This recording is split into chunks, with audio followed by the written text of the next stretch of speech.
अस्सलाम वालेकुम जी। OS and Rashid virtual academy मोरो के प्लेटफॉर्म से राशिद अली मलिक आपसे मुखातिब है। 9 जून 2023 बरोज़ जुम्मे के दिन हमने एक मॉक टेस्ट कंडक्ट कराया था जो कि सिंध पुलिस में कांस्टेबल और IBS training BPS 5 to 15 intermediate और मैट्रिक कैटेगरी के लिए ये मॉक टेस्ट हमने कंडक्ट करवाया था हमारे शहर मोरो में। और हम बिलोंग करते हैं डिस्ट्रिक्ट नौशहर फरोज़ का तालुका है मोरो, वहाँ से। तो उसी के ऊपर आज मैं एक वीडियो बनाने जा रहा हूँ कि जो हमने टेस्ट करवाया था उस टेस्ट के पीछे जो है कौन सी ट्रिक्स थी, किस तरह के जो है सवाल होते हैं और किस तरह जो है वो सॉल्व किए जाते हैं। तो इस टेस्ट का पहला पोर्शन जो है वो इंग्लिश का है, जो कि सर अवैस सर ने जो है इसकी वीडियो की जो है वो एक्सप्लेनेशन जो है वो बनाएंगे। मैं आपको आज इसके अलावा जो पोर्शन है वो एक्सप्लेन करूँगा। तो चलिए, जो मैंने पोर्शन जो बनाया था जिनमें से मैथ और आईक्यू का पोर्शन मैंने बनाया था उसको डिस्कस करते हैं। तो क्वेश्चन नंबर 21 जो लिखा हुआ है वो लिखा हुआ है -7 एंड -7। इनका जवाब आना चाहिए माइनस का 14। अब काफ़ी स्टूडेंट्स ने यहाँ पे गलती की थी, माइनस इंटू माइनस प्लस कर दिया 7 और 7 जो है वो 14, यानी उन्होंने जो है स्टूडेंट्स ने काफ़ी जिनको नई चीज़ें पता उन्होंने 14 जो है ए ऑप्शन किया, जबकि ये गलत होगा। याद रखें कि जब भी सिंबल्स आ जाती हैं सेम तो उनको ऐड किया जाता है, उनको जो है ना मल्टीप्लाई नहीं किया जाता। फॉर एग्जांपल आपके पास ऐसा सवाल आ जाए -2 एंड -2, कोई पूछे कि इसका आंसर क्या होगा, तो ये देखिए तीनों जो है वो माइनस के हैं। इसको हमने 2 2 2 इनको ऐड कर देंगे तो ये हो जाएगा हमारे पास -6, ठीक है। अच्छा, ऐसा ही सवाल 22 है। 22 में लिखा हुआ है -7 इंटू -7। तो यहाँ पे आपने जो है ना माइनस इंटू माइनस जो है वो करना है। और यहाँ पे सवाल क्या होगा, देखिए सवाल मतलब रकम वैसे ही लिखी हुई है, सिर्फ एक मल्टीप्लिकेशन जो है वो निशानी वो एक एक्स्ट्रा है। तो यहाँ पे आपने 7 इंटू 7 मल्टीप्लाई करेंगे तो 7 7 का 49 आता है। और दूसरा माइनस इंटू माइनस, तो यहाँ पे प्लस हो जाएगी, तो इसका आंसर जो है वो 49 प्लस वाला आएगा, सी ऑप्शन। सो याद रहे कि 4 चीज़ें याद रखें जिनकी बेसिक जो है वो कमज़ोर है कि माइनस जब भी दो सिंबल आपस में मल्टीप्लाई होती हैं तो जवाब प्लस का आता है, और अगर दोनों प्लस की आपस में मल्टीप्लाई हो जाएं तब भी प्लस का जवाब आता है। अगर दोनों में से कोई भी एक माइनस हो जाए लेफ़्ट या राइट तो जवाब माइनस का आएगा, तो ये याद रखिएगा। तो देखें, सवाल मेरा सेम ही था और उसमें सिर्फ मैंने एक एडिशन की थी, किस चीज़ की, एक निशानी मल्टीप्लिकेशन है वो मैंने जो है इसके अंदर ऐड की थी। तो आई होप सो कि ये दोनों सवाल आपको क्लियर होंगे। आगे चलते हैं, क्वेश्चन नंबर 23 एंड 24। ये दोनों जो है तकरीबन सेम सवाल हैं, इसको गौर से समझिएगा इसकी एक्सप्लेनेशन। क्वेश्चन नंबर 23 में लिखा हुआ है 5 डिवाइड बाई 5 ऑफ 5। अच्छा, क्वेश्चन नंबर 24 में लिखा हुआ है 5 डिवाइड बाई 5 मल्टीप्लाई बाई 5। याद रखिए कि पहले मैं 24 को करता हूँ, उसके बाद 23 वाले सवाल पर आते हैं। 24 में लिखा हुआ है 5 डिवाइड बाय 5 मल्टीप्लाई बाय 5। याद रखें कि जब भी एक सवाल के अंदर बहुत सारी निशानियाँ आ जाएं तो उसको हम डेमोस के ज़रिए सॉल्व करते हैं। अच्छा, डेमोस में डी जो है वो शो कर रहा है डिवीज़न को, एम शो कर रहा है मल्टीप्लिकेशन को, ए शो कर रहा है एडिशन को और एस शो कर रहा है सब्ट्रैक्शन को। तो यहाँ पे दो है निशानियाँ, तो चूँकि हम जो है पहले डिवीज़न को सॉल्व कर लेंगे तो 5 का टेबल 5 के ऊपर 1 टाइम लग जाएगा और 5 1 जा 5 आंसर आ जाएगा। तो देखें, ये सवाल है 24, उसका राइट ऑप्शन जो है वो 5 होना चाहिए। देखें, ये सी ऑप्शन जो है 24 का सी ऑप्शन जो है वो राइट है। चलिए, अभी हम जो है वो सॉल्व करते हैं क्वेश्चन नंबर 23। क्वेश्चन नंबर 23 में जो है एक ऑफ जो है वो चेंज है। अब ऑफ का मतलब भी मल्टीप्लाई होता है, लेकिन ये वो वाली ऑफ है मल्टीप्लिकेशन, वो वाली मल्टीप्लिकेशन है जो डिवीज़न से पहले होती है। याद रहे, इस तरह के सवालों को हम सॉल्व करते हैं बॉड मास से। ज़रा सा एक्सप्लेन कर दूँ, उसके बाद सवाल के ऊपर आते हैं। बॉड मास देखें, यहाँ पे डिमास उसमें होता है जब एक ही सवाल के अंदर बहुत सारे निशान आ जाए, लेकिन सवाल के अंदर निशानियाँ भी आ जाएँ, ब्रैकेट्स भी इन्वॉल्व हो जाए और उसके अलावा ऑफ भी इन्वॉल्व हो जाए तो उसमें बॉड मास यूज़ होता है। अब यहाँ पे बी स्टैंड फॉर होता है ब्रैकेट, चूँकि इस सवाल में ब्रैकेट है ही नहीं तो बी का काम ही नहीं है। अच्छा, उसके बाद यहाँ पे ओ मना ऑफ होता है और यहाँ पे ऑफ मौजूद है 23 में। ऑफ का मतलब है मल्टीप्लिकेशन। तो देखें कि ये डी से पहले है ओ मतलब ज़रब होता है, मल्टीप्लाई होता है, लेकिन ये डिवीज़न से पहले होता है। अगर निशानी आ जाए ज़रब की, ऑफ ना आए, तो फिर उसको डिवीज़न के बाद करते हैं। इसमें जो है समझने वाली पॉइंट ये ही थी। तो अब हम इस चीज़ को जो है इसके ऊपर अप्लाई करते हैं, जो हमने अभी फार्मूला सीखा है। तो अब हमने सबसे पहले जो है ना 5 × 5 करना है यहाँ पे। तो जो जवाब आ जाएगा हमारे पास 5/25। तो देखें, इसको अगर हम फ्रैक्शन फॉर्म में लिखें, फ्रैक्शन फॉर्म में, तो हम इसको लिख सकते हैं 5/25। ठीक है। अब 5 का टेबल 5 के ऊपर 1 टाइम लग जाएगा और 25 के ऊपर 5 टाइम, यानी आंसर आपका आ जाएगा 1/5। तो देखें क्वेश्चन नंबर 23 का जो राइट ऑप्शन है वो 1/5 है। सो आई होप सो कि ये दोनों सवाल जो एक जैसे थे ये आपको समझ में आए होंगे। देखिए 23 का जो है वो 1/5 आया और 24 का जो है वो 5 आया। अब वीडियो को पॉज करके गौर से देखिएगा, दोनों सवालात सेम हैं। एक की जगह मैंने ऑफ लिखा है, दूसरी की जगह मैंने मल्टीप्लिकेशन की निशानी दी है। तो कभी कभार ऐसा होता है कि इस तरह की छोटे छोटे सवालात जो है वो प्रॉब्लम क्रिएट करते हैं। आई होप सो कि मेरी एक्सप्लेनेशन आपको समझ में आ रही होगी। क्वेश्चन नंबर 25 में बॉडमास के रूल के तहत हम पहले मल्टीप्लिकेशन मतलब ब्रैकेट को सॉल्व कर लेंगे। तो 18 का हो जाएगा 54 डिवाइड बाय, बाकी जितनी भी निशानियां हैं वो सेम लिखी जाती हैं। स्टेप बाय स्टेप सॉल्व किया जाता है। इसके बाद अब हमने जो है डिवीज़न को सॉल्व करना है। 3 का टेबल जो है वो 54 के ऊपर 18 टाइम, बाकी सारी निशानियां सेम लिखेंगे 105। अब जो है मल्टीप्लिकेशन को सॉल्व करना है। तो 18 2 हो जाएगा 36 के अंदर 105 ऐड कर दें तो 141 आंसर आ जाएगा। यानी इस सवाल का जो फाइनल आंसर है वो हमारे पास है 141, जो कि सी ऑप्शन में मौजूद है। तो क्वेश्चन नंबर 25 का जो राइट ऑप्शन है वो सी है। आगे चलते हैं अगले सवाल के ऊपर। क्वेश्चन नंबर 26 बहुत ही बेहतरीन सवाल है। इसमें लिखा हुआ है कि विच of the following is exactly divisible by 2, 3 and 6। नीचे दी गई रकमों में से कौन सी ऐसी रकम है जो कि पूरी जो है वो तकसीम होती है 2 से, 3 से और 6 से। तो याद रखें, एक तो मैन्युअली मेथड है, यहाँ पे जो ABC में रकमें लिखी हुई हैं वो लाखों में लिखी हुई हैं। आप हर रकम को पहले 2 से, फिर 3 से, फिर 6 से करेंगे, फिर 2 से, फिर 2 से, फिर 3 6 से करेंगे, तो ये बहुत लंबा प्रोसेस हो जाएगा और एक ही सवाल कम अज़ कम आपसे 3 से 4 मिनट ले जाएगा। इसका शॉर्टकट है, इसके अंदर एक टॉपिक होता है टेस्ट डिविजिबिलिटी, यानी कि आपको बिना रकम को देखे, आप बिना देखे जो मतलब बिना सॉल्व किए आपको पता चल जाएगा इसके ऊपर कौन कौन से टेबल लग रहे हैं। तो उसमें 2 और 3 और 6 का डायरेक्ट रकम देखते ही पता चल जाता है कि इसके ऊपर कौन सा लग रहा है। तो याद रखें, सबसे पहली बात तो ये कि 2 का टेबल का जो है ना शॉर्टकट ये है कि आप यूनिट देखेंगे, जिसको सिंधी में एको और उर्दू में इकाई कहते हैं। आप यूनिट में देखेंगे कि कौन सी रकम है। यूनिट में अगर 0 2 4 6 8 आ जाए तो 2 का टेबल पूरा लग जाता है। और दूसरी बात यह है कि 3 का रूल, ये 2 का रूल है और 3 का रूल जो है, रूल ये होता है कि किसी भी रकम को अलहदा करके ऐड किया जाता है और फिर उसके ऊपर 3 का टेबल लगाया जाता है। फ़र्ज़ करते हैं एक बड़ी रकम आ जाती है 14 एंड इसके साथ जो है हम और भी लगा लेते हैं 144। कोई पूछे कि 144 के ऊपर 3 का टेबल लग रहा है, तो आप शॉर्टकट में कैसे बताएंगे? यस, मैंने देखते ही बता दिया यस। अब कैसे इसको अलग अलग करना है, 1 + 4 इन नंबर्स को अलग करके 4 और 4 8 और 1 9 के ऊपर 3 का टेबल लग रहा है। इट मीन्स के 144 के ऊपर 3 का टेबल लग जाएगा। तो ये कानून है 3 का। याद रखें, डिजिट्स को अलग किया जाता है, उसको ऐड किया जाता है, उसके अंदर 3 का टेबल लगा के चेक किया जाता है शॉर्ट में। सो ये चीज़ें थोड़ी सी आप जहन में रखें। अब ये चीज़ें जो है हम अप्लाई करेंगे इसी रूल के मुताबिक जो है ये चीज़ें इस पे हम अप्लाई करेंगे इन सवालों में। तो देखें, सबसे पहली बात तो ये कि यहाँ पे सी ऐसी रकम है जिसके ऊपर 2 का टेबल लग रहा है। ओके, अब आप इसको चेक करें, 1 और 4 हो जाएगा 5 और 5 हो जाएगा 10 और 6 हो जाएगा 16 और 2 हो जाएगा 18 के ऊपर 3 का भी टेबल लग रहा है। इसका मतलब ये हुआ कि 6 का रूल है कि जिस रकम के ऊपर 2 का भी टेबल लग जाए और 3 का भी टेबल लग जाए तो 6 का टेबल ऑटोमेटिक उस रकम के ऊपर लग जाता है। तो यहाँ पे सी एक ऐसी जो है वो डिजिट है, ऐसे जो नंबर्स हैं, ऐसी रकम है जिसके ऊपर 2 का भी लग रहा है, 3 का भी लग रहा है और 6 का भी लग रहा है।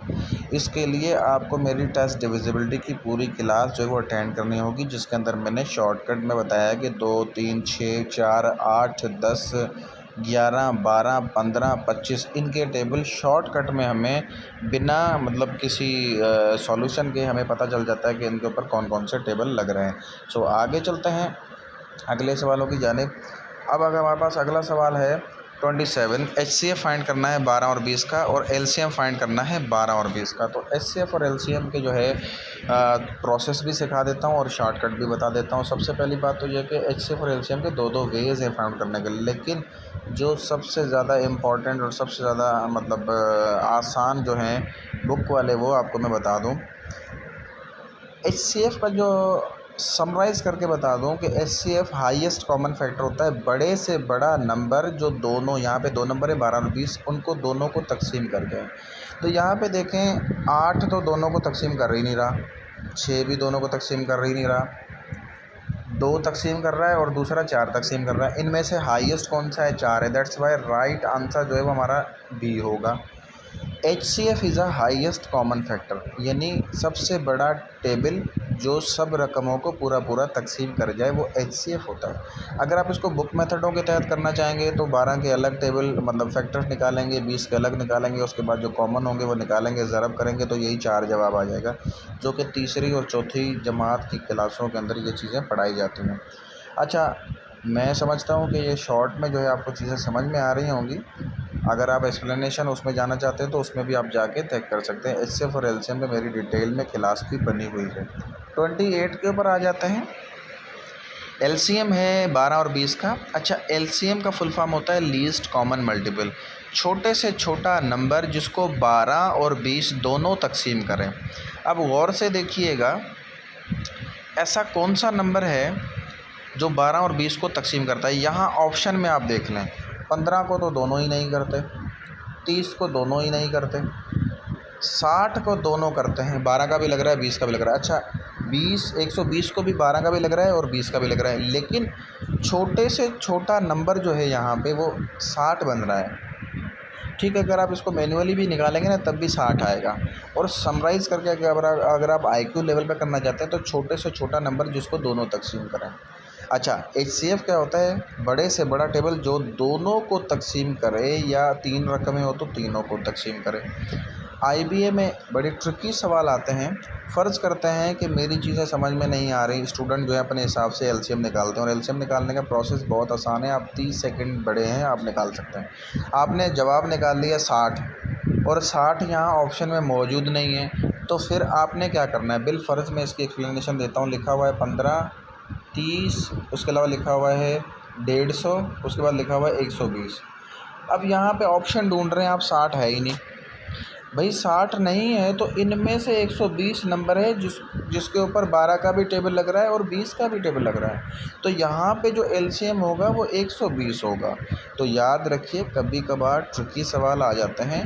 लीस्ट कॉमन मल्टीपल का मतलब होता है कि सबसे छोटा नंबर ऐसा जिसको दोनों तकसीम करें, उसको जो है हम LCM कहते हैं। आई होप सो कि चीज़ें आपको समझ में आ रही होंगी। आगे चलते हैं हम क्वेश्चन नंबर 29 पे। 1 इज़ डैश नंबर।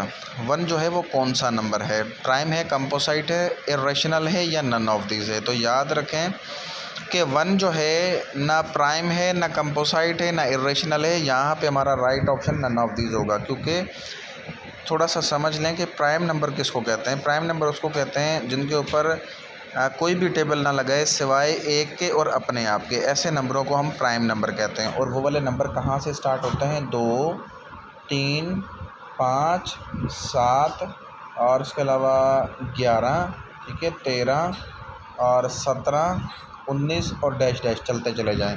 ये वो नंबर है जिनके ऊपर कोई टेबल नहीं लगता, ये प्राइम नंबर हैं।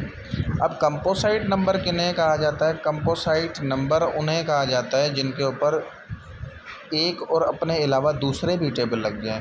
और वो कहाँ से शुरू होते हैं? 4, 6, 8, 9, 10 और डैश डैश डैश। अब आप गौर से देखें, प्राइम 2 से शुरू हो रहे हैं और कंपोसाइट 4 से शुरू हो रहे हैं। तो 1 और 0 ये दो एक ऐसे नंबर हैं जो ना प्राइम में काउंट होते हैं ना आपके जो है कंपोसाइट में काउंट होते हैं।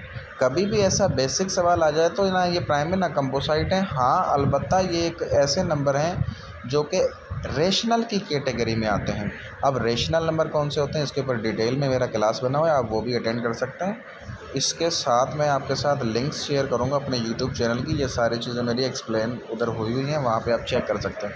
तो 1 और 0 जो है वो यहाँ पे नन ऑफ दीज है। अगर कोई पूछे कि ये हैं कौन से नंबर, तो आप इसको जो है सेटों में अगर आ जाएँ तो ये होल नंबर्स में काउंट होते हैं, और अगर वैसे आ जाएँ तो ये रेशनल नंबर में काउंट होते हैं। तो ये चीज़ें जो है आपको थोड़ी थोड़ी याद होनी चाहिए, जो आपके लिए प्रॉब्लम क्रिएट कर सकती हैं टेस्टों में। आगे चलते हैं भाई। लिखा हुआ है कि प्राइम नंबर 91 से 100 के दरमियान कितने हैं या कौन से हैं। Dash are prime numbers from 91 to 100। 91 से लेकर 100 के दरमियान कौन से जो है वो प्राइम नंबर हैं। तो याद रखें 91 से लेकर 100 के दरमियान सिर्फ एक प्राइम नंबर है, वो है 97। बाकी कोई भी प्राइम नहीं है। अगर आप चेक कर लेंगे तो आप देखें 91 के ऊपर जो है वो 3 का टेबल 13 का टेबल लग रहा है, 92 के ऊपर 2 का लग रहा है, 95 के ऊपर 5 का लग रहा है, 94 के ऊपर 2 का लग रहा है, उसके बाद 96 भी निकल गया। 97 ऐसा है जिसके ऊपर कोई टेबल नहीं लग रहा है 1 का, और 97 का लगेगा। 99 के ऊपर भी टेबल लग रहे हैं 11 का 9 का। यानी अगर आप टेबल्स की प्रैक्टिस होगी तो आपको पता चल जाएगा कि 91 और 100 के दरमियान सिर्फ एक प्राइम नंबर है और वो है 97। आगे चलते हैं हम अपने नेक्स्ट सवाल की जानिब। नेक्स्ट सवाल में लिखा हुआ है 31 में, the product of two number is 200। दो नंबर्स की जो प्रोडक्ट है वो 200 है। The product of two numbers is 200 if their HCF is 5 then find their LCM। दो नंबर्स की मल्टीप्लिकेशन 200 है, अगर उनका HCF जो है वो 5 है और उनका LCM क्या होगा। अभी दो नंबर जो हैं वो नहीं पता कि वो कौन से हैं, अलबत्ता उनकी ज़रब जो है वो मिली हुई है 200, ठीक है, अंडरलाइन किया है, और उन्हीं दो नंबर्स की HCF भी मिली हुई है, तो LCM क्या होगी। तो याद रखिए HCF और LCM क्लास 6 इन टेक्स्ट बुक बोर्ड के अंदर लिखा हुआ है, इनकी एक रिलेशन है। इसके ऊपर डिटेल से मेरा लेक्चर भी बना हुआ है, लेकिन यहाँ पे आपको शॉर्ट में समझा दूँ कि इनकी जो है एक रिलेशन है कि दो नंबर जो हमें नहीं पता उनकी ज़रब पता है, प्रोडक्ट बराबर होती है HCF मल्टीप्लाई LCM।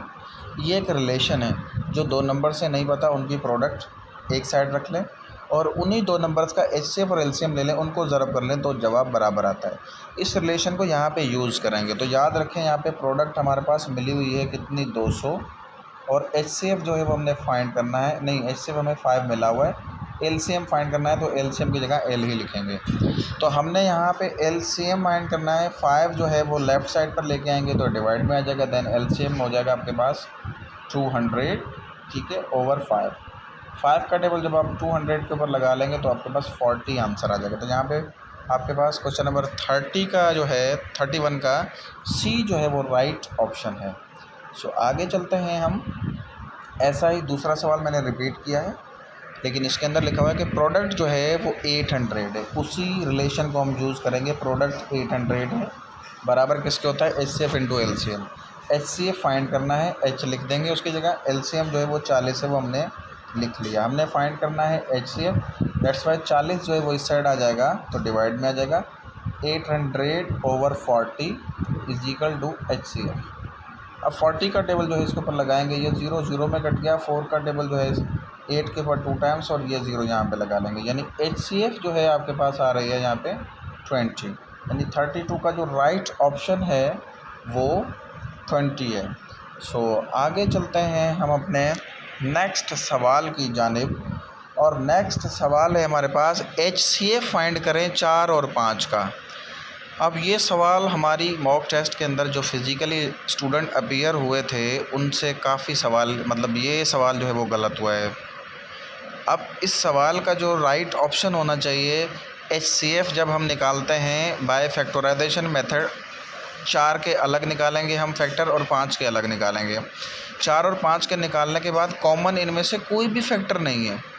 याद रखिए कि जब ऐसी 2 रकमें या 3 रकमें हम लिखें जिनके अंदर कोई भी फैक्टर कॉमन ना हो तो उसमें समझा जाता है कि HCF 1 है।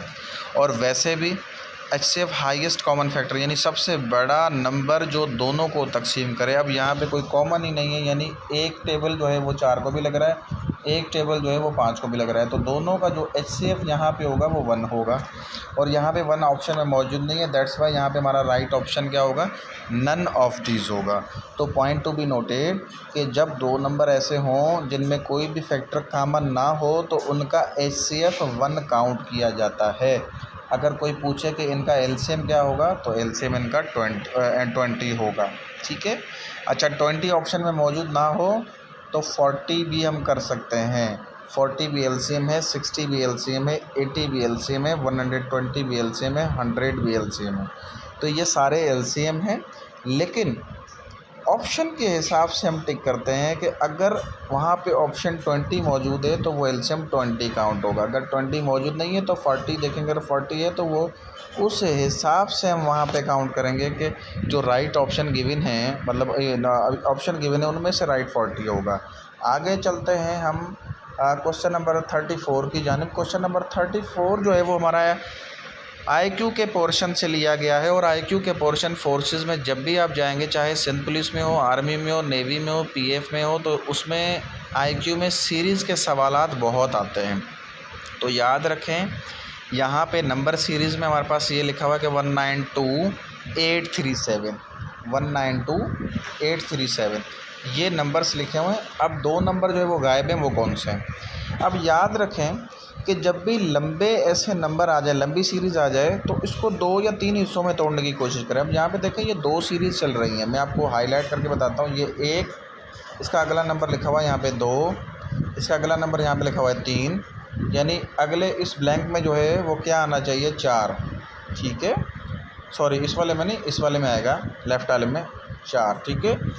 अब हम आते हैं कि यहाँ पे एक दूसरी सीरीज़ भी चल रही है जो कि लिखा हुआ है 9, अगला नंबर है 8, अगला नंबर है 7, यानी माइनस में चल रही है, पीछे जा रही है, उल्टी जा रही है। 9, 8, 7, फिर उसके बाद यहाँ पे क्या आना चाहिए, 6। यानी हमारे पास जो नंबर गायब हैं वो 4 और 6 हैं, और 4 और 6 ऑप्शन बी में मौजूद है। इसके ऊपर भी मेरी तफसीली वीडियोस बनी हुई हैं कि नंबर सीरीज़ में कौन कौन सी किस्में होती हैं और कैसे उनको सॉल्व किया जाता है। अच्छा, क्वेश्चन नंबर 35 ये भी नंबर सीरीज़ से लिया गया है। यहाँ पे लिखा हुआ है 3, उसके बाद 8, उसके बाद 18, उसके बाद 33।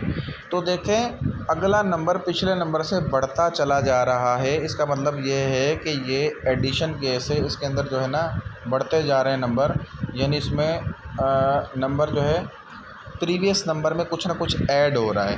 तो याद रखें कि 3 से 8 कैसे बना, पहले तो ये सोचना है। मैं दोबारा से यहाँ पे लिखता हूँ ताकि बड़ा बड़ा आपको नज़र आए, थोड़ा बोल्ड कर देता हूँ जी। 3 है, उसके बाद 8 लिखा हुआ है, उसके बाद जो है 18 है, उसके बाद 33 है। अब आप गौर से देखिए 3 से 8 कैसे बना, जब हमने 3 में +5 किया। 8 से 18 कैसे बना, जब हमने इसके अंदर प्लस का 10 किया। अच्छा, 18 से 33 कैसे बना, जब हमने इसके अंदर प्लस का 15 किया। अब 33 में क्या ऐड करें कि हमारे पास अगला नंबर आ जाए। तो याद रखें, प्रीवियस 5, फिर 10, फिर 15, तो इसके अंदर हमने 20 ऐड करना है। जब 20 ऐड करेंगे तो हमारे पास अगला नंबर आ जाएगा 53। तो यहाँ पे जो रिक्वायर्ड नंबर है वो 53 है, जो कि ऑप्शन बी में मौजूद है। सो अगले सवाल की जानिब चलते हैं। 36 में लिखा हुआ है find the missing number in the given series ZXWTR।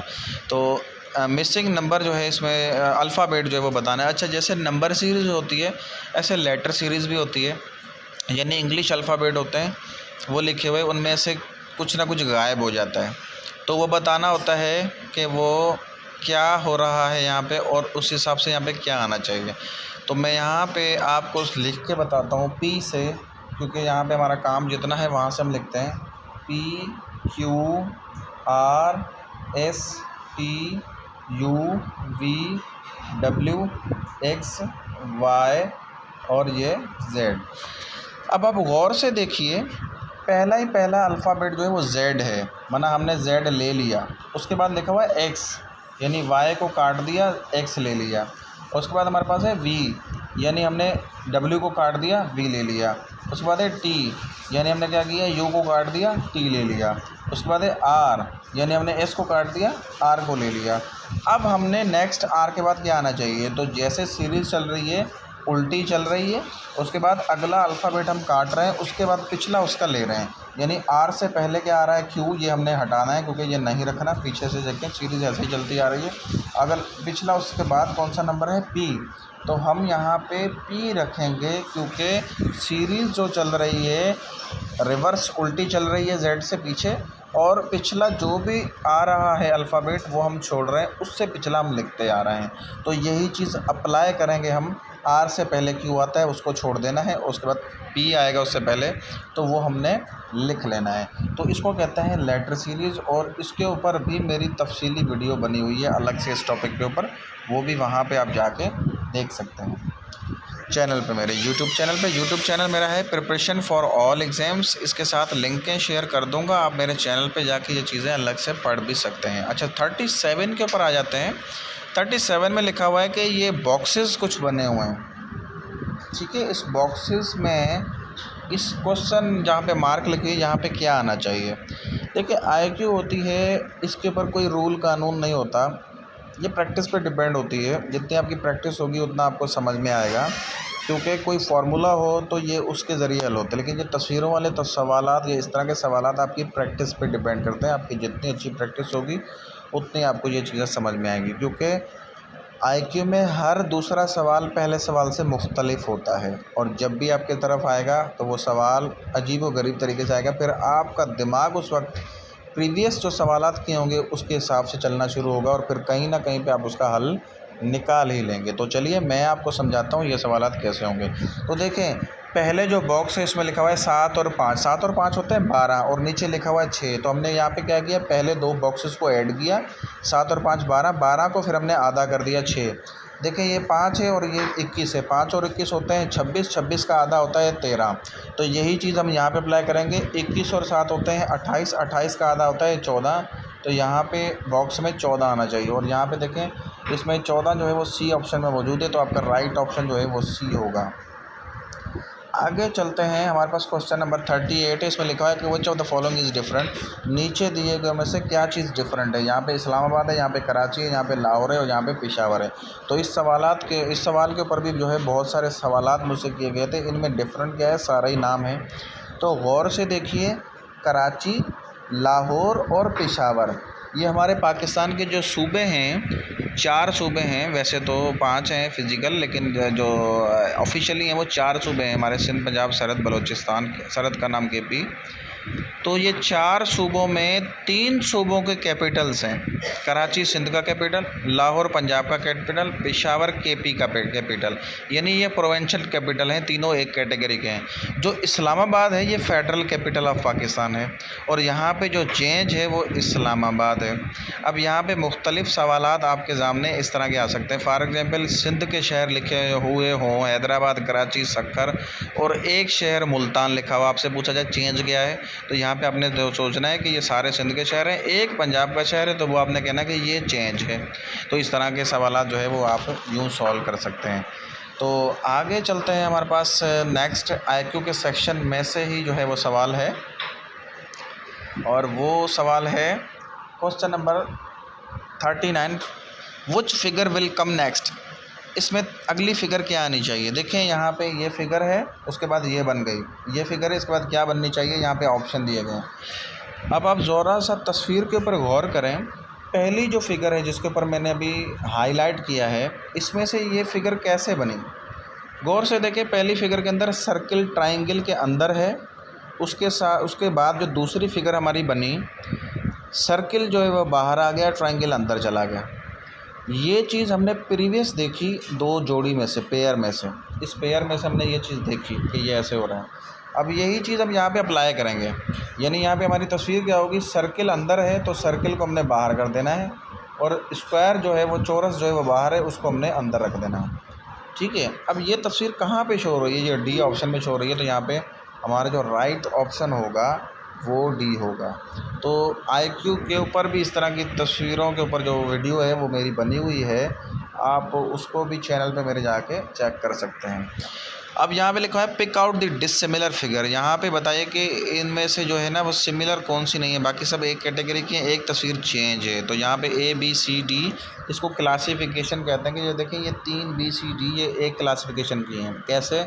आप देखें ये 4 साइडों वाली फिगर है, ये 4 साइडों वाली है, ये 4 साइडों वाली है। सिर्फ ए ऑप्शन जो है वो चेंज है इन तीनों से, क्योंकि ये 3 साइडेड ट्राइंगल है। दैट्स वाई यहाँ पर हमारा राइट ऑप्शन वो ए होगा। सो ये था हमारा मैथ और आईक्यू का पोर्शन। आगे चलते हैं पाकिस्तान स्टडी की जानिब। पाकिस्तान स्टडी में पहला सवाल था कि मोहम्मद बिन कासिम जो है वो कौन से साल में जो है वो फौत हुए। तो यहाँ पे 715 जो है राइट ऑप्शन होना चाहिए था, यहाँ पे 715 नहीं है, तो हमारा राइट ऑप्शन जो है वो नन ऑफ दीज होगा।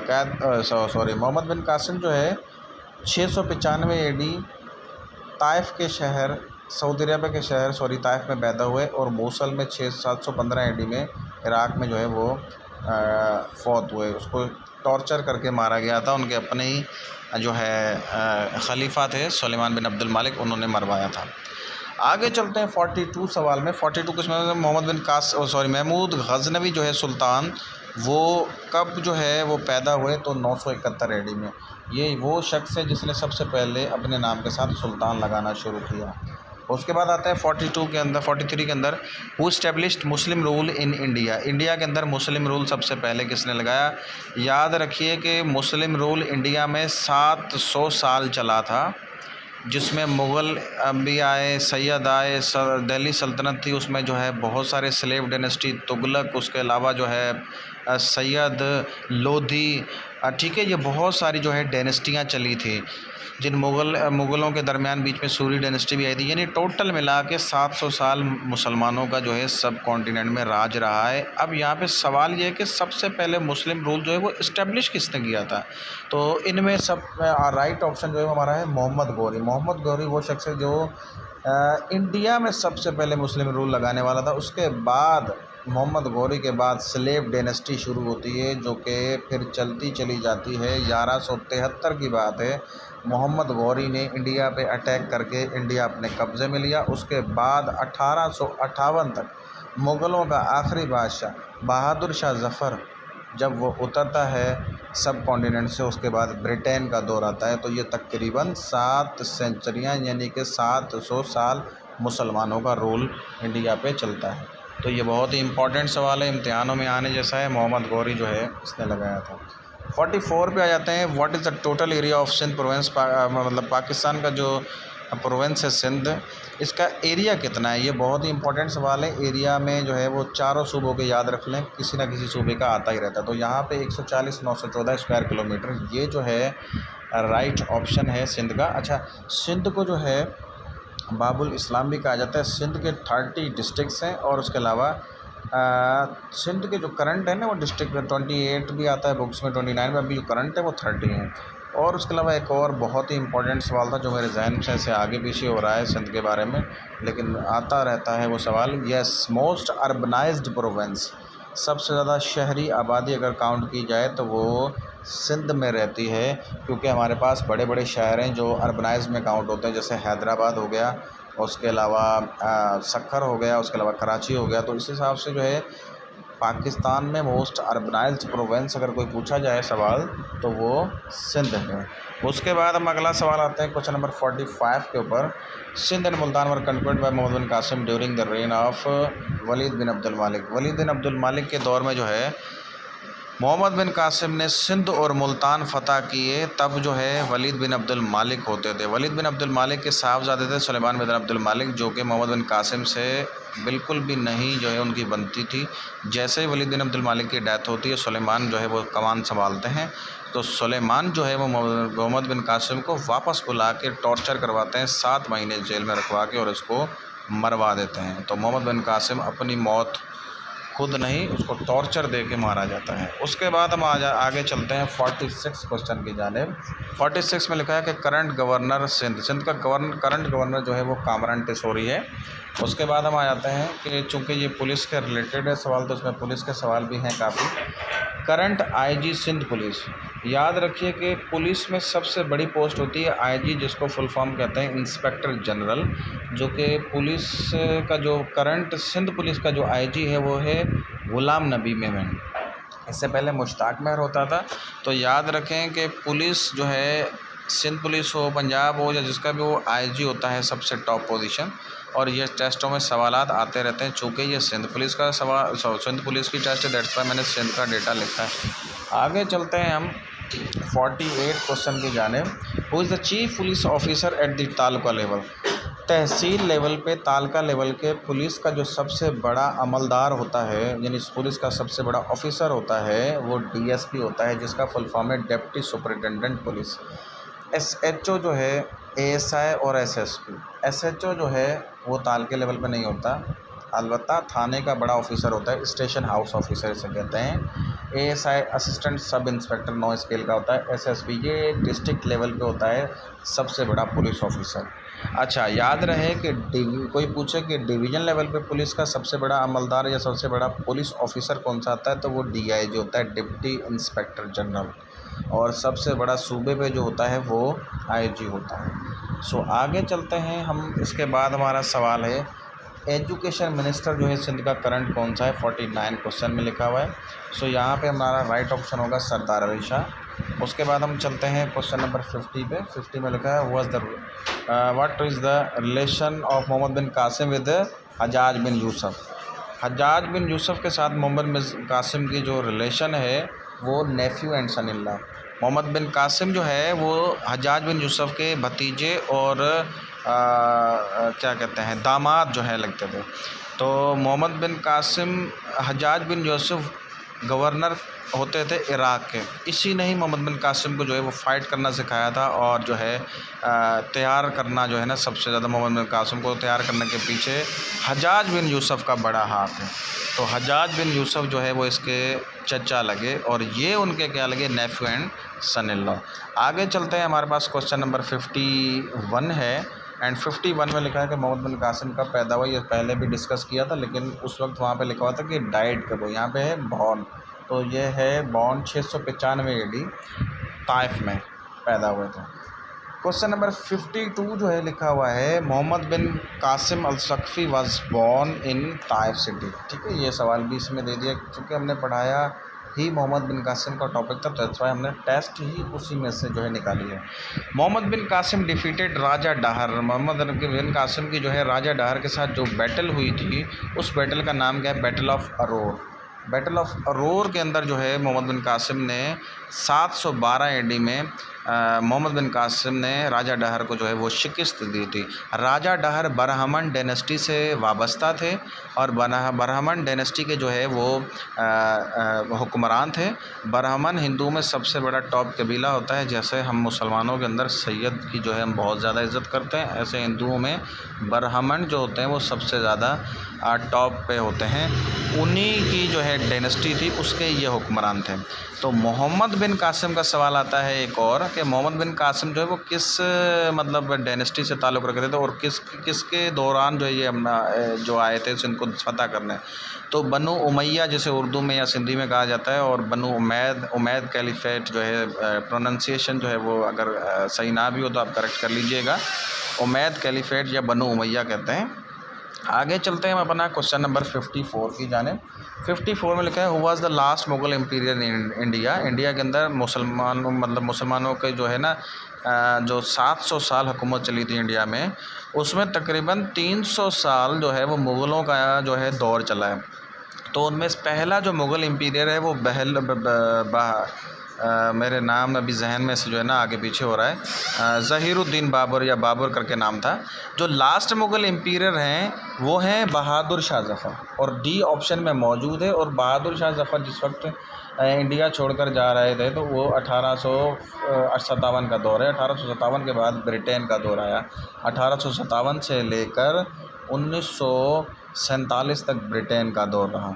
और ये सिंध की जो है हिस्ट्री जो है, सिंध की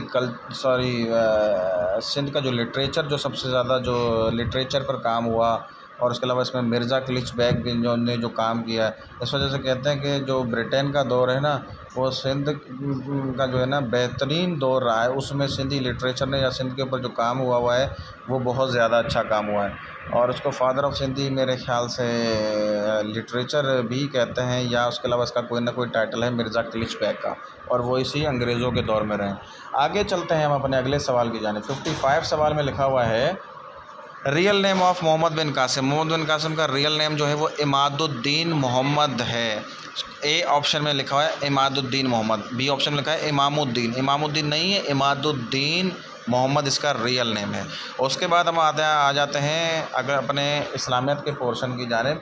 56 क्वेश्चन में लिखा है कि dash is the article of Islam, third article of Islam. इस्लाम के 5 बुनियादी रुकनों में तीसरे नंबर पे कौन सा है? याद रखें कि हमें मस्जिदों और मदरसों में पढ़ाया जाता है कलमा, नमाज, रोज़ा, ज़कात, हज, जो कि गलत है। सीक्वेंस के साथ हमने याद रखना है।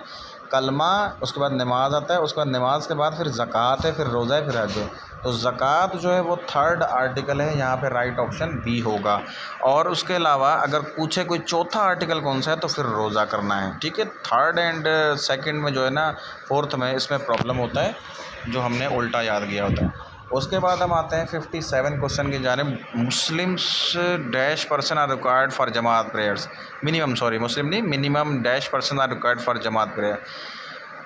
जमात के लिए जो है वो कितने पर्सन जो है वो रिक्वायर्ड होते हैं? बाद जमात नमाज के लिए कम से कम 2 मुसलमान जो है वो होने चाहिए, मतलब 2 पर्सन जो है वो होने चाहिए जो बाद जमात नमाज पढ़ सकते हैं।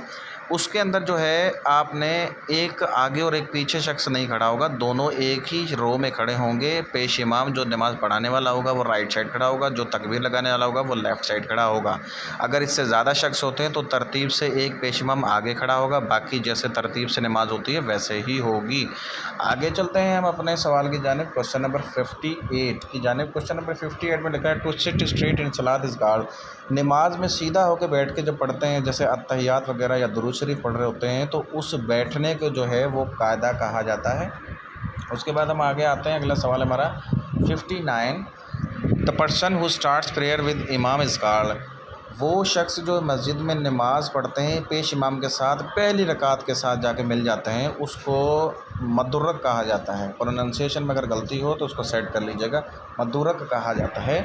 उसके बाद हम आ जाते हैं, एक ऐसे शख्स होते हैं, याद रखिए कि जो एक रकात के बाद जाके मस्जिद में पहुंचते हैं, यानी 1-2 रकात निकल गई फिर जाके मस्जिद में पहुंचे और पेश इमाम से जाके मिल गए, उसको मुसबक कहा जाता है। ठीक है, उसके बाद फिर आते हैं, एक ऐसे शख्स होते हैं जो बहुत ही लेज़ी होते हैं और मस्जिद में पहुंचते पहुंचते सारी रकातें निकाल देते हैं, वो अकेले जाके नमाज़ पढ़ते हैं। ऐसे शख्सों को मुनफरिद कहा जाता है। आगे चलते हैं, ये था हमारे इस्लामियात के कुछ सवाल। अगले सवाल पे आते हैं, क्वेश्चन नंबर 60 के ऊपर। डैश नंबर ऑफ़ रकात्स आर इन फ़र्ज़ प्रेयर। फ़र्ज़ प्रेयर के अंदर जो है हमारी जो फ़र्ज़ नमाज़ें हैं उसके अंदर कितनी टोटल रकातें हैं? तो ये हमारे 48 जो हैं टोटल, 5 नमाज़ों में 48 रकातें हैं जो हमें अदा करनी होती हैं। अच्छा, अगर इसमें एक सवाल आ जाए कि पाँचों नमाज़ों में फ़र्ज़ रकातें कितनी हैं, तो फ़र्ज़ रकातें जो हैं वो 17 हैं, 17 हैं। बहुत ही इम्पॉर्टेंट सवाल है और एग्ज़ाम के हवाले से जो है ये सवाल आता ही रहता है डिफरेंट टेस्टों में। आगे चलते हैं, क्वेश्चन नंबर 61 है, एंड 61 में लिखा हुआ है कि dash angel sits on man's right shoulder to record his और हर गुड डीड्स। इंसान के मतलब जो है कांधों पे जो फरिश्ते बैठे होते हैं, ये हमारा ईमान है। उन जो है एंजल्स को जो है, उन फरिश्तों को जो है किरामान कातिबीन कहा जाता है। हमारे सीधे जो शोल्डर पे है वो रकीब जो है एंजल का नाम है, ए ऑप्शन है राइट। रकीब वो बैठा होता है फरिश्ता जो हमारे अच्छे एमाल लिख रहा होता है, और जो उल्टे मतलब उल्टे कांधे पे बैठा होता है उसको अतीत कहते हैं, जो हमारे बुरे नाम एमाल जो है हमारे लिख रहा होता है। ये बेचारा सारा दिन बिज़ी होता है, अतीत हमारे सारा दिन जो है ना ये किताब भर रहा होता है, और ये बेचारा रकीब जो है ना ये बैठा होता है कि कभी कोई नेकी का काम कर लें और हम लिख लें। तो रकीब जो है ये अच्छे काम लिखता है, अतीत जो है हमारे बुरे काम लिखता है, और रकीब और अतीत को मिला के किरामान कातिबीन भी कहा जाता है। अच्छा, एक ऐसे फरिश्ते होते हैं जिनमें हम अगर जब हम दुनिया छोड़ के चले जाते हैं, मर जाते हैं, फौत हो जाते हैं, तो हमें कब्र में 2 फरिश्ते आते हैं हमसे सवाल पूछने, उनको मुनकिर एंड नकीर कहा जाता है, जो मरने के बाद कब्र में हमसे सवाल जवाब पूछते हैं। उसके बाद हम आ जाते हैं क्वेश्चन नंबर 62 पे। Which of the following angel is guardian of paradise. कौन सा जो है फरिश्ता जो है वो जन्नत का जो है वो बड़ा फरिश्ता है, जन्नत का जो है वो गार्डियन है, वो है रिजवान। अच्छा, इसमें एक सवाल आता है गार्डियन ऑफ हेल, तो जो दोज़ख का सबसे बड़ा फरिश्ता है वो कौन सा है, जो गार्डियन ऑफ हेल है वो मालिक है। तो यहाँ पे चूंकि मैंने सवाल पूछा था कि गार्डियन ऑफ पैराडाइज, तो यहाँ पे आपने रिजवान करना है। उसके बाद हम आते हैं 63 क्वेश्चन पे। Which of the following holy book is written in big letter. Holy books जो हैं वो 4 हैं, तौरात, ज़बूर, इंजील, कुरान पाक। उनमें एक बुक ऐसी है जो बड़े बड़े हरफों के साथ लिखी हुई है, तो वो कौन सी किताब है, वो है ज़बूर। आगे चलते हैं हम अपने नेक्स्ट सवाल की जानिब। क्वेश्चन नंबर 64 में लिखा है इंजील मीन्स। इंजील का मतलब है good news, A option right है। ज़बूर मीन्स, ज़बूर का मतलब क्या है, ज़बूर मीन्स पीसेस, टुकड़े। आगे चलते हैं क्वेश्चन नंबर 66। टाइटल ऑफ हज़रत दाऊद अलैहिस्सलाम वास। हज़रत दाऊद अलैहिस्सलाम का जो टाइटल है वो है नजीबुल्लाह। अच्छा, याद रहे कि टाइटल जो है वो बहुत ज़्यादा सवालात आते हैं, लेकिन जो होली बुक्स हैं ना 4 उनके जो जिनके ऊपर किताबें नाजिल हुई हैं उनके कम से कम आप टाइटल जो है लाजमी याद रख लें। आप सल्लल्लाहु अलैहि वसल्लम का हबीबुल्लाह टाइटल है, और उसके अलावा हज़रत ईसा अलैहिस्सलाम का रूहुल्लाह है, हज़रत मूसा अलैहिस्सलाम का जो है वो कलीमुल्लाह है। तो ये आप थोड़े टाइटल से याद रख लें, इम्तिहान में बहुत अहम है ये सवालात। उसके बाद हम आते हैं क्वेश्चन नंबर 67। फैसिमाल ऑफ हज़रत मोहम्मद मुस्तफ़ा सल्लल्लाहु अलैहि वसल्लम वाज। आप सल्लल्लाहु अलैहि वसल्लम का एक हमशक्ल सहाबी होता था, उस सहाबी का नाम इस सवाल में पूछा गया है, और वो है मुसअब बिन उमैर। हज़रत मुसअब बिन उमैर जो है जंग ओहद में शहीद किए गए थे। 3 हिजरी में ये जंग हुई थी। मक्के के जो कुरैश कबीले से ताल्लुक़ रखते थे वो मदीने के मुसलमानों से लड़ने आए थे, तो उस जंग के दौरान हज़रत मुसअब बिन उमैर को शहीद कर दिया गया था। तो पंडाल में शोर मच गया था कि हमने मोहम्मद को नाउज़ुबिल्लाह कत्ल कर दिया है।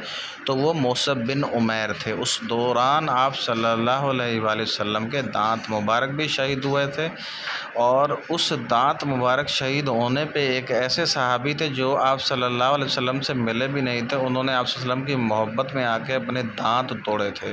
तो उस दांत तोड़ने वाले सहाबी को हज़रत अवैस करनी भी कहा जाता है, जो बिना देखे बिना मिले सहाबी का रुतबा उनको मिला। सहाबी उन्हें कहा जाता है जो ईमान की हालत में आप सल्लल्लाहु अलैहि वसल्लम से मिले हों, उनको जो है सहाबी कहा जाता है। ये वाहिद सहाबी थे जो मिले भी नहीं थे और उनको वह सहाबी का रुतबा मिला।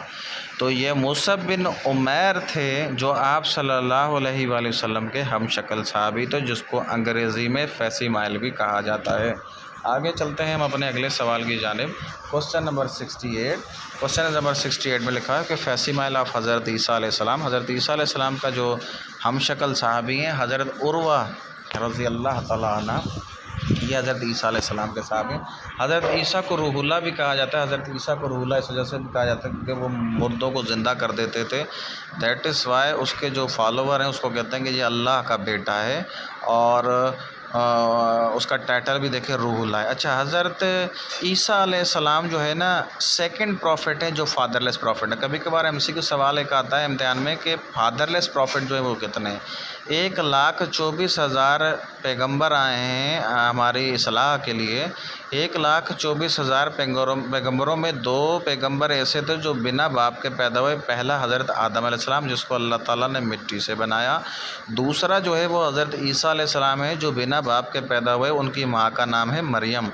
हज़रत बीबी मरियम के ऊपर जो है कुरान पाक में एक सूरत भी है, सूरह मरियम, जो कि पूरे कुरान पाक में एक ही औरतों के ऊपर सूरत है, मतलब औरत के नाम से है मरियम, जिसमें औरतों के बारे में सारा कुछ लिखा गया है। तो ये बहुत ही इंपॉर्टेंट सवाल है कि फादरलेस प्रॉफिट 2 हैं, हज़रत ईसा और हज़रत आदम। आगे चलते हैं हम अपने सवाल की जानिब। क्वेश्चन नंबर 70 में लिखा है कि which prophet is mentioned the most in the holy Quran. Holy Quran जो है आप सल्लल्लाहु अलैहि वसल्लम के ऊपर नाजिल हुआ, लेकिन याद रखें कि कुरान पाक में सबसे ज़्यादा ज़िक्र कुरान पाक में आप सल्लल्लाहु अलैहि वसल्लम का नहीं है। कुरान पाक में जो ज़िक्र है वो सबसे ज़्यादा हज़रत मूसा अलैहिस्सलाम का। यहाँ पे ऑप्शन जो दिखे गए हैं उनमें सबसे ज़्यादा ज़िक्र पूछा गया है कि कुरान पाक में किसका आया है, तो हज़रत मूसा अलैहिस्सलाम का। हालांकि कुरान पाक हज़रत मोहम्मद सल्लल्लाहु अलैहि वसल्लम के ऊपर जो है वो नाजिल हुआ। अच्छा, याद रखें इसमें एक सवाल आता है कि कुरान पाक में टोटल कितने नबियों का ज़िक्र है, तो वो कुरान पाक में जो है टोटल 26 नबियों का ज़िक्र है। 6 ऐसे नबी हैं जिनके नाम से सूरतें स्टार्ट होती हैं। शॉर्टकट में बताता हूँ, मुझे नाम जो है फिर भूल जाएंगे। यूसुफ, यूनस, हूद, इब्राहिम, मोहम्मद, नूह। ये 6 नबी हैं जिनके नाम से सूरतें स्टार्ट होती हैं और 26 ऐसे नबी हैं जिनका कुरान पाक में ज़िक्र आया है। आप सल्लल्लाहु अलैहि वसल्लम का नाम मोहम्मद कुरान पाक में 4 मरतबा आया है। आप सल्लल्लाहु अलैहि वसल्लम का नाम दूसरा अहमद भी है जो कि सूरह सफ़ में आया है। आप सल्लल्लाहु अलैहि वसल्लम का नाम मोहम्मद जो है आप सल्लम के दादा ने रखा। आप सल्लल्लाहु अलैहि वसल्लम का नाम अहमद जो है आपकी वालदा बीबी आमना ने रखा। तो ये बहुत ही इंपॉर्टेंट इन्फॉर्मेशन है जो आपने याद रखनी है, जो कि किसी भी इम्तहान में जो है ये पूछे जाते हैं। जो सवालात बता रहा हूँ ये मैं सारे पास पेपर से हवाला दे के आपको बता रहा हूँ। आगे चलते हैं हम इसी टेस्ट के जनरल नॉलेज के पोर्शन की जानिब आते हैं। इसमें लिखा हुआ है कि विच country lies in the east of Pakistan. Pakistan के ईस्ट में कौन सा कंट्री है? तो भाई इसमें पाकिस्तान के ईस्ट में इंडिया है और इंडिया के साथ हमारी बाउंड्री जो है वो 1610 किलोमीटर है। क्वेश्चन नंबर 72 में लिखा है कि Toronto is the city of. Toronto जो है वो किस मुल्क का जो है वो सिटी है? वो है कनाडा। आगे चलते हैं, what is the capital of Turkey. तुर्की का कैपिटल जो है वो एनकारा है। एनकारा भी कहते हैं, कोई एनकारा पढ़ते हैं। सो बहुत ही इंपॉर्टेंट सवाल है और ये सवाल बहुत टेस्टों में आ चुका है पहले भी। अच्छा, उसके बाद हम आते हैं कि Iran lies in the dash of Pakistan. Pakistan के किस जानिब जो है वो ईरान जो है वो सिचुएटेड है? तो ये जो है वो साउथ वेस्ट। अगर आप इसका जोग्राफ़ी पढ़ेंगे ना, मतलब गूगल मैप से, तो ये चीज़ें रट्टा मारने वाली नहीं है। आपको खुद पता चलेगा कि नॉर्थ में क्या है, ईस्ट में क्या है, वेस्ट में क्या है। कभी कभार ये बेवकूफ़ बनाने के लिए हमसे सवाल पूछा जाता है कि पाकिस्तान के साउथ में कौन सा मुल्क है। तो पाकिस्तान के साउथ में कोई भी मुल्क नहीं है। पाकिस्तान के साउथ में अरेबियन सी है जो कि इंडियन ओशन में जिसका आउटफ्लो होता है। तो पाकिस्तान के टोटल पड़ोसी ममालिक 4 हैं जो कि India, Afghanistan, China and Iran है। बिल्कुल साउथ में पाकिस्तान के कोई भी मुल्क नहीं है। 75 पे आते हैं, विच country lies in the south of Pakistan. Pakistan के साउथ में कौन सा कंट्री? अभी बताया कि कोई भी कंट्री नहीं है, नन ऑफ दिस पे आ जाएंगे। करेंसी इंडिया की क्या है? रुपी है, इंडियन रुपी। अच्छा, आगे चलते हैं, oldest news agency of the world. दुनिया की पुरानी न्यूज़ एजेंसी जो है ना, AFP है। बहुत ही इम्पोर्टेंट और बहुत ही रिपीटेड सवाल है ये टेस्टों में। और AFP जो है ना न्यूज़ एजेंसी है फ्रांस की। ये बहुत इंपॉर्टेंट सवाल है। अच्छा, इसी तरह न्यूज़ एजेंसीज़ पाकिस्तान के अगर आपसे पूछी जाए कि पाकिस्तान की पुरानी न्यूज़ एजेंसी कौन सी है, अभी मुझे जो थोड़ा बहुत याद आ रहा है वो APP है, पाकिस्तान की ओल्डेस्ट न्यूज़ एजेंसी। APP का फुल फॉर्म है एसोसिएटेड प्रेस पाकिस्तान। तो ये पाकिस्तान की ओल्डेस्ट न्यूज़ एजेंसी है, इसको चेक कीजिएगा। फिर भी जो मुझे दिमाग में याद आ रहा है वो APP है। ये पाकिस्तान स्टडी में सवाल आ सकता है। उसके बाद हम आ जाते हैं 78 क्वेश्चन की जानिब। Which is the most populous country of the world. दुनिया में इस वक्त पॉपुलस कंट्री जो है ना, अभी पुरानी बुकों में छपा हुआ है चाइना, लेकिन अभी जो करंट सिचुएशन है, करंट जो अभी मतलब हिस्ट्री है दुनिया में, वो अभी पहले नंबर पे इंडिया आ गया, पहले चाइना था। तो अब याद रखें, इंडिया फर्स्ट पे आ गया। जैसे पाकिस्तान दुनिया में एरिया वाइज 34वें नंबर पे है, 34th, एंड पॉपुलेशन वाइज पहले 6 पे था, अभी पाकिस्तान 5वें नंबर पे आ चुका है। और मुसलमानों में पाकिस्तान दूसरे नंबर पे पॉपुलेशन में है। पहले नंबर पे पाकिस्तान मुसलमानों में जो है वो इंडोनेशिया है, और पहले नंबर पे मुसलमानों में एरिया वाइज कज़ाकिस्तान है।